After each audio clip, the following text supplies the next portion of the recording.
Hi guys, dito natin makikita ang nag-follow sa atin, tapos i-follow mo din sila. So tingnan mo yung ano ko, dito tayo sa Facebook ha. Ito guys, tingnan mo yung followers ko. Followers ko is 219, yung pina-follow ko is 562. So ganito ako kasipag. Ang layo, hindi nakalahati. So ganyan ako kasipag. At tingnan din natin guys kung ilan ba ang nag-unfollow sa atin. Ayan, so guys, ito po, unfollow sa akin is 4. So makikita natin dito. So ako, never ako mag-unfollow. Hindi ko sayangan ang oras ko para mag-unfollow sa mga followers ko. Hindi ko ugali na mag-unfollow. Bahala na sila kung umalis sila. Umalis kayo. Basta ako, never ko mag-unfollow. Never ako mag-unfollow sa inyo. Ito po yung ano ko. Never ako mag-follow. Hindi ko gawain mag-unfollow.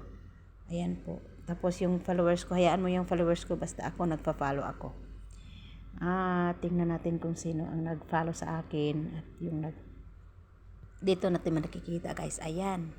Ito po nag-follow sa akin. Ito po nag-follow sa akin. Si Malski Kent, yan po nag-follow. So, i-follow ko din. Nag-follow siya sa akin. So, mag-follow din ako sa kanya. So, yun ito. Ayan.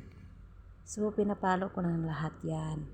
Wala pong unfollow yan. Lahat po ay pinapollow ko. Ganyan ako kasipag sa mga ano ko. Never ako mag-unfollow. Yan. Makikita nyo, wala pong unfollow dyan. Makikita nyo. Kaya, yan. Lahat pong nagpa-follow sa akin ay ipa-follow ko din. Makikita ko din dito. Ayan, sa taas makikita niyo followers. Sila po, ito po mga tao na to, sila po nag-follow sa akin. So makikita dito, mag-follow. Ipa-follow ko din sila. Ayan po. Yan po na makikita natin guys. Yan, balik tayo. Yan po makikita natin sa account natin guys. Yan po. Bahala na sila kung sino ang nag-unfollow. Basta ako, never ako mag-unfollow. Makikita naman natin dito. Bahala kayo mag-unfollow sa akin. Basta ako, nag-follow ako sa inyo. Ayan po guys, salamat. Thank you.